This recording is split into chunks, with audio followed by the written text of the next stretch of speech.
ಸಿದ್ದರಾಮಯ್ಯ ನೇತೃತ್ವದಲ್ಲಿ cabinet meeting ಆಯಿತು. But ಈ ಒಂದು ವಿಚಾರದ ಚರ್ಚೆ ಮಾಡುವಲ್ಲಿ ವಿಫಲರಾಗಿದ್ದಾರೆ. ಮೂರನೇ ಕ್ಯಾಬಿನೆಟ್ ಸಭೆಯಲ್ಲೂ ಕೂಡ ಒಮ್ಮತ ಕೇಳಿ ಬರಲಿಲ್ಲ ಈ ಜಾತಿ ಗಣತಿಗೆ. ಲಿಖಿತ ರೂಪದಲ್ಲಿ ಮಾಹಿತಿ ಕೊಡಿ ಅಂತ ಅಂದ್ರೆ ಈಗ ಲಿಖಿತ ರೂಪದಲ್ಲಿ ಮಾಹಿತಿ ಕೊಡಕ್ಕೆ ಮೂವರು ಸಚಿವರು ಹಿಂದೇಟು ಹಾಕಿದ್ದಾರೆ.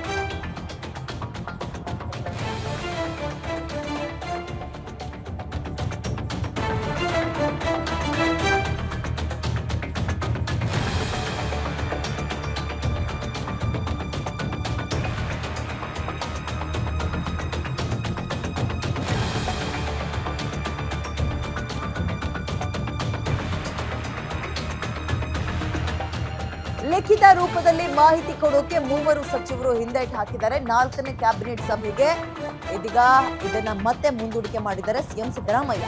ಇರುವ 33 ಸದಸ್ಯರಲ್ಲಿ 28 ಸದಸ್ಯರಿಂದ ಮೌಖಿಕವಾಗಿ ಮಾಹಿತಿಯನ್ನ ಕಲೆ ಹಾಕಿದ್ರು. ಕಳೆದ ಕ್ಯಾಬಿನೆಟ್ನಲ್ಲಿ 18 ಸಚಿವರಿಂದ ಮಾಹಿತಿಯನ್ನ ಕಲೆ ಹಾಕೋಕೆ ಪ್ರಯತ್ನ ಪಟ್ಟಾಗ ಇದೀಗ 10 ಜನ ಲಿಖಿತ ರೂಪದಲ್ಲಿ ಮಾಹಿತಿ ಕೊಟ್ಟಿದ್ದಾರೆ. ಇನ್ನೊಂದು 5 ಜನ ಮಾತ್ರ ಬಾಕಿ ಉಳಿಸ್ಕೊಂಡಿದ್ದಾರೆ. ಸಿಎಂ ಡಿಸಿಎಂ ಕೂಡ ಅದರಲ್ಲಿ ಬಾಕಿ ಉಳ್ಕೊಂಡಿರೋರಿದ್ದಾರೆ.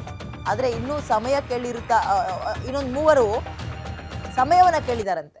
ಪ್ರಿಯಾಂಕ್ ಖರ್ಗೆ, ಮುನಿಯಪ್ಪ, ಎಸ್ ಮಲ್ಲಿಕಾರ್ಜುನ್. ಇದರ ನಡುವೆ ಲಿಂಗಾಯತ ಒಕ್ಕಲಿಗ ಸಚಿವರು ವಿರೋಧವನ್ನ ಮತ್ತೆ ಮುಂದೂಡಿಕೆ ಮಾಡಿದ್ದಾರೆ. ಮತ್ತೊಮ್ಮೆ ಸಮೀಕ್ಷೆ ಮಾಡಿಸಿ ಅಂತ ಹೇಳ್ತಾ ಇದ್ದಾರೆ ಪ್ರಬಲರು. ಒಳ ಮೀಸಲಾತಿ ಸರ್ವೆ ಅಂಕಿಅಂಶಗಳು ಬಂದ ಬಳಿಕ ಇದೀಗ ಈ ಅಂಕಿಅಂಶಗಳು ವ್ಯತ್ಯಾಸ ಆಗಲ್ಲ ಅಂತ ಪಟ್ಟು ಹಿಡಿದಿದ್ದಾರೆ. ಅಂದ್ರೆ ಪ್ರಬಲ ಸಮುದಾಯಗಳು ಇದು ಬೇಡವೇ ಬೇಡ ಅಂತ ಕೆಲವೊಬ್ರು ನಿನ್ನೆ ಲಿಖಿತವಾಗಿ ಬರೆದು ಕೊಟ್ಟಿದ್ದಾರೆ. ಏನಂತ, ನನಗೆ ಒಪ್ಪಿಗೆ ಇದೆಯಾ ಅಥವಾ ಇಲ್ವಾ ಅನ್ನುವಂಥದ್ದೊಂದು. ಇನ್ನೊಂದು 3 ಜನ ಮತ್ತೆ ಟೈಮ್ ಕೇಳಿದಾರಂತೆ. ಸೊ ಸರ್ಕಾರಕ್ಕೆ ಡ್ಯಾಮೇಜ್ ಆಗದಂತೆ ನಿರ್ಧಾರವನ್ನ ಮಾಡಿ ಅಂತ ಇನ್ನೂ ಕೆಲವರು ಒತ್ತಾಯವನ್ನ ಹಾಕ್ತಾ ಇದ್ದಾರಂತೆ, ಒತ್ತಾಯ ಮಾಡ್ತಾ ಇದ್ದಾರಂತೆ. ಇದರ ನಡುವೆ 10 ವರ್ಷಗಳಿಂದ ನೆನೆಗುದಿಗೆ ಬಿದ್ದಿದ್ದ ರಿಪೋರ್ಟ್ ಈಗ ಓಪನ್ ಮಾಡಿದ್ರೆ ಒಮ್ಮತ ಕೇಳಿ ಬರ್ತಾ ಇಲ್ಲ. ಕಾಂಗ್ರೆಸ್ನ ಮಹತ್ವಾಕಾಂಕ್ಷೆಯ ರಿಪೋರ್ಟ್ ಇದು. ಇಡೀ ದೇಶದಲ್ಲಿ ಇದ್ರ ಬಗ್ಗೆ ಚರ್ಚೆ ಆಗ್ಬೇಕು, ಇಡೀ ದೇಶದಲ್ಲಿ ಜಾತಿ ಗಣತಿ ಆಗ್ಬೇಕು ಅಂತ ಇದೇ ಪಕ್ಷದ ಹೈಕಮಾಂಡ್ ಲೀಡರ್ ಮಾತಾಡ್ತಾರೆ. ಬಟ್ ರಾಜ್ಯದಲ್ಲಿ ಇರುವಂತಹ ರಿಪೋರ್ಟ್ ಅನ್ನ ಜಾರಿಗೆ ತರೋಕೆ ಇವ್ರ ಕೈಲಿ ಆಗ್ತಾ ಇಲ್ಲ. ಓಕೆ, ಮೋರ್ ಡೀಟೇಲ್ಸ್ ನನ್ನ ಕಲೀಗ ವೀರೇಶ್ ದನಿ ನೀಡ್ತಾರೆ. ವೀರೇಶ್ ದನಿ, ನಿನ್ನೆಯ ಕ್ಯಾಬಿನೆಟ್ ನಲ್ಲಿ ಜಾತಿ ಗಣತಿಗೆ ಸಂಬಂಧಪಟ್ಟಂತೆ ಏನೇನ್ ಚರ್ಚೆ ಆಯ್ತು? ಯಾರೆಲ್ಲ ಒಪ್ಪಿಗೆಯನ್ನ ಕೊಟ್ಟಿದ್ದಾರೆ, ಇನ್ನು ಯಾರೆಲ್ಲ ಬೇಡ ಅಂತ ಇದ್ದಾರೆ? ಒಂದ್ ರೀತಿ ಅಡ್ಡದಾರಿಯಲ್ಲಿ ಕನ್ಫ್ಯೂಷನ್ ಝೋನ್ ಅಲ್ಲಿ ಇರೋರು ಸಚಿವರ ಸಂಖ್ಯೆ ಎಷ್ಟು? ಡೀಟೇಲ್ಸ್ ಕೊಡೋದಾದ್ರೆ ವೀರೇಶ್. ವಿದ್ಯಾ, ಜಯಪ್ರಕಾಶ್ ಹೆಗಡೆ ಅವರು ನೀಡಿದಂಥ ಜಾತಿ ಗಣತಿಯ ವರದಿ ವಿಚಾರವಾಗಿ ಸರ್ಕಾರ ಈ ಮೊದಲು ಸಮರೋತ್ಸಾಹ ರೀತಿಯಲ್ಲಿ ಒಂದು ವರದಿಯನ್ನು ಮಂಡನೆಯನ್ನು ಮಾಡಿತ್ತು. ವರದಿಯನ್ನು ಮಂಡನೆ ಮಾಡಿದ ನಂತರ ಜಾತಿ ಗಣತಿಯ ವರದಿಯ ನಿಟ್ಟಿನಲ್ಲೇ ಅವರು ಮೀಸಲಾತಿಯನ್ನು ಹೆಚ್ಚಳ ಮಾಡುವ ವಿಚಾರವಾಗಿಯೂ ಸಹ ಸರ್ಕಾರದಲ್ಲಿ ಸಚಿವರು ಸಾಕಷ್ಟು ಉತ್ಸಾಹ ಮತ್ತು ಆಸಕ್ತಿಯನ್ನು ತೋರಿದ್ರು. ಈ ಕುರಿತಂತೆ ಈಗಾಗಲೇ ಸಚಿವ ಸಂಪುಟದಲ್ಲಿ ಜಾತಿ ಗಣತಿ ವರದಿ ಮಂಡನೆ ಆದ ಬಳಿಕ ಸಾಕಷ್ಟು ಪರ ಮತ್ತು ವಿರೋಧವಾದಂಥ ಚರ್ಚೆಗಳು ಸಹ ಆಗಿದ್ವು. ಕೆಲ ಸಚಿವರುಗಳು ಬಹಿರಂಗವಾಗಿ ನೇರವಾಗಿಯೇ ಆ ವರದಿಗೆ ವಿರೋಧವನ್ನು ವ್ಯಕ್ತಪಡಿಸಿದ್ರು. ಹೀಗಾಗಿ ಸಿಎಂ ಸಿದ್ದರಾಮಯ್ಯನವರು ಎಲ್ಲ ಸಚಿವರುಗಳು ಸಹ ನಿಮ್ಮ ಅಭಿಪ್ರಾಯವನ್ನು ಲಿಖಿತವಾಗಿ ಮಂಡನೆ ಮಾಡಬೇಕು ಅನ್ನೋ ಒಂದು ಸೂಚನೆಯನ್ನು ಕೊಟ್ಟಿದ್ರು. ಆ ನಿಟ್ಟಿನಲ್ಲಿ ಕಳೆದ ಸಚಿವ ಸಂಪುಟ ಸಭೆಯಲ್ಲಿ 18 ಸಚಿವರು ಅವರ ಲಿಖಿತ ಅಭಿಪ್ರಾಯವನ್ನು ಮಂಡನೆ ಮಾಡಿದ್ರು.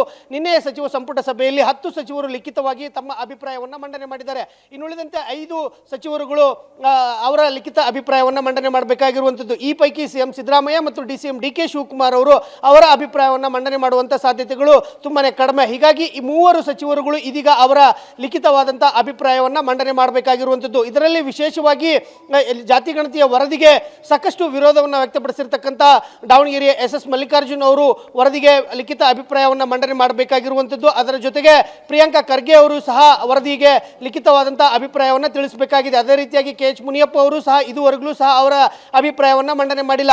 ಹೀಗಾಗಿ ಸಚಿವ ಸಂಪುಟದಲ್ಲಿ ಸಾಕಷ್ಟು ಏನು ಸಮರೋತ್ಸಾಹದಲ್ಲಿ ಮಂಡನೆ ಆಗಿದ್ದಂಥ ವರದಿಗೆ ಇದೀಗ ಸಚಿವರುಗಳು ಸಹ ಸಾಕಷ್ಟು ಆಕ್ಷೇಪಗಳನ್ನು ವ್ಯಕ್ತಪಡಿಸ್ತಾ ಇದ್ದಾರೆ. ಹೀಗಾಗಿ ಜಾತಿ ಗಣತಿಯ ವರದಿ ವಿಚಾರ ಸಾಕಷ್ಟು ಇದೀಗ ಮತ್ತೆ ಏನು ಆ ವರದಿ ಮಂಡನೆ ಜಾತಿ ಗಣತಿಯ ವರದಿ ವಿಚಾರವಾಗಿ ಜಾರಿ ಆಗುತ್ತೋ ಇಲ್ವೋ ಅನ್ನೋದು ಸಾಕಷ್ಟು ಕುತೂಹಲವನ್ನು ಮೂಡಿಸಿರುವಂಥದ್ದು. ವಿದ್ಯಾ, ಓಕೆ, ಇದೀಗ ಒಂದ್ ಕಡೆ ಇಡೀ ದೇಶಾದ್ಯಂತ ಜಾತಿ ಗಣತಿ ಆಗ್ಬೇಕು ಅಂತ ಇದೇ ಕಾಂಗ್ರೆಸ್ ಪಕ್ಷದ ಹೈಕಮಾಂಡ್ ಲೀಡರ್ಸ್ ಹೇಳ್ತಾರೆ. ಮತ್ತೊಂದ್ ಕಡೆ ಆಗಿರುವಂತದ್ದನ್ನ ರಿಪೋರ್ಟ್ ಇರೋದನ್ನ ಜಾರಿಗೆ ತರೋಕೆ ಇವ್ರ ಕೈಲಿ ಆಗ್ತಾ ಇಲ್ಲ. ವಿಪಕ್ಷಗಳಿಗೆ ಇದೇ ಟೀಕೆ ಕಾರಣ ಆಗಲ್ವಾ?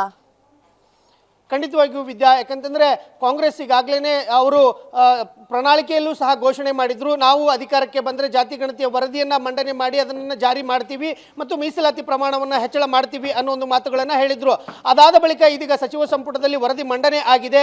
ಆದರೆ ಇದೀಗ ಸಚಿವರುಗಳು ನೇರವಾಗಿ ಮತ್ತು ಬಹಿರಂಗವಾಗಿ ಅವರ ಆಕ್ಷೇಪವನ್ನು ವ್ಯಕ್ತಪಡಿಸ್ತಾ ಇರೋದ್ರಿಂದ ಇದೀಗ ಜಾತಿ ಗಣತಿಯ ವರದಿ ಜಾರಿ ಮಾಡುವ ವಿಚಾರದಲ್ಲಿ ಸಚಿವ ಸಂಪುಟದಲ್ಲೇ ಸಾಕಷ್ಟು ಪರ ಮತ್ತು ವಿರೋಧ ಚರ್ಚೆಗಳು ಆಗ್ತಾ ಇರೋ ಹಿನ್ನೆಲೆಯಲ್ಲಿ ಇದೀಗ ಸಿಎಂ ಸಿದ್ದರಾಮಯ್ಯನವರು ಎಲ್ಲರಿಗೂ ಸಹ ತಮ್ಮ ಅಭಿಪ್ರಾಯವನ್ನು ಮಂಡನೆ ಮಾಡಿ ಅಂತ ಹೇಳಿರುವಂಥದ್ದು. ಇದಾದ ಬಳಿಕ ಎಲ್ಲ ಸಚಿವರ ಅಭಿಪ್ರಾಯ ಮಂಡನೆ ಆದ ಬಳಿಕ ಎಐಸಿಸಿಯ ಗಮನಕ್ಕೆ ಈ ವಿಚಾರವನ್ನು ತರಲಿಕ್ಕೆ ಸಿಎಂ ಸಿದ್ದರಾಮಯ್ಯ ಮತ್ತು ಡಿಸಿಎಂ ಡಿಕೆ ಶಿವಕುಮಾರ್ ಅವರು ಮುಂದಾಗಿದ್ದಾರೆ. ಎಐಸಿಸಿ ನಾಯಕರುಗಳು ಯಾವ ರೀತಿಯಾದಂತಹ ಸೂಚನೆಯನ್ನು ಕೊಡ್ತಾರೆ ಅನ್ನೋದರ ಮೇಲೆ ಜಾತಿ ಗಣತಿಯ ವರದಿ ಮುಂದಿನ ದಿನಗಳಲ್ಲಿ ಯಾವ ರೂಪವನ್ನು ಪಡೆದುಕೊಳ್ಳುತ್ತೆ ಅನ್ನೋದು ಗೊತ್ತಾಗಲಿದೆ ಅಂತ ಹೇಳ್ಬೋದು ವಿದ್ಯಾ. ಧನ್ಯವಾದ ಡೀಟೇಲ್ಸ್ಗೆ.